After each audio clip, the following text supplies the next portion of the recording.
খবরদার রান্নার বদনাম করবেন না কখনো। রান্নার বদনাম করেন নাকি?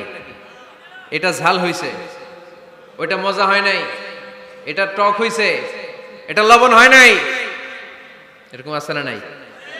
লবণ হয় নাই, বউরে তালাক দিছে, এরকম আছে না নাই? আহা, রান্না একটু ভালো হয় নাই, ঝাল হয়ে গেছে বেশি, বউরে মায়ের সুর, এরকম ডাকাইতে আছে না নাই? মা আবা রাসূলুল্লাহ সাল্লাল্লাহু আলাইহি ওয়াসাল্লাম তুআমান ক্বাত্তু, আল্লাহর হাবিব সাল্লাল্লাহু আলাইহি ওয়াসাল্লাম কখনো কোন রান্নার বদনাম করতেন না। ইনিশতাহাহু আকালাহু, বুখারীর বর্ণনা। ভাল লাগলে খেতেন, ভাল লাগতেছে আরো খেতেন, আরো খেতেন। ওয়া ইন কারিহাহু তারাকা, ভালো না লাগলে রেখে দিতেন, ওর দিকে তাকাইতেন না। কিন্তু কখনো বলেন নাই লবণ হয় নাই, কখনো বলেন নাই ঝাল বেশি হয়েছে, কখনো বলেন নাই রান্নাটা মজা হয় নাই। সুবহানাল্লাহ পড়বেন না? কি রাসূল ছিলেন আমার। এজন্য রান্নার বদনাম করবেন না, একসাথে মিলেমিশে খান, বরকত বাড়ায় দিবে কে? চারটা গেল। 5 নাম্বার, ঘরে কোরআন তেলাওয়াত করুন। কি তেলাওয়াত?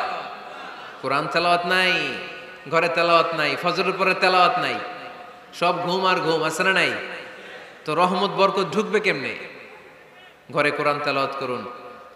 হাজবেন্ড তার ওয়াইফকে কোরআন তেলাওয়াত শোনাবে, ওয়াইফ তার হাজবেন্ডকে শোনাবে, বাবা তার সন্তানকে শোনাবেন, সন্তান বাবাকে শোনাবেন। প্রতি মাসের জন্য একটা সূরাকে নির্ধারণ করুন যে আমরা সবাই মিলে এই মাসে এই সূরাটা মুখস্থ করব। পারা যাবে? আওয়াজ করে বলেন তো, সূরাতুদ দোহা এটা কি খুব বড় সূরা?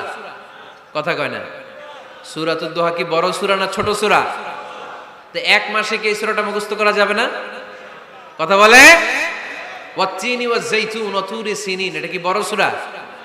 এক মাসে পারা যাবে না? প্রতি মাসের জন্য একটা করে সূরা নির্ধারণ করুন। তাহলে 12 মাসে কয়টা সূরা? আওয়াজ করে বলতে হবে, 12টা সূরা।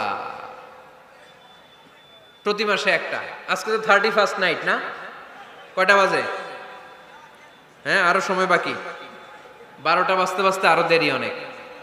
এখানে পটকা টটকা ফুজায় নাকি? বোমা টোমা কিছু নাই না? মাশাআল্লাহ, সুজানগরের লোক তো খুব আল্লাহওয়ালা দেখি।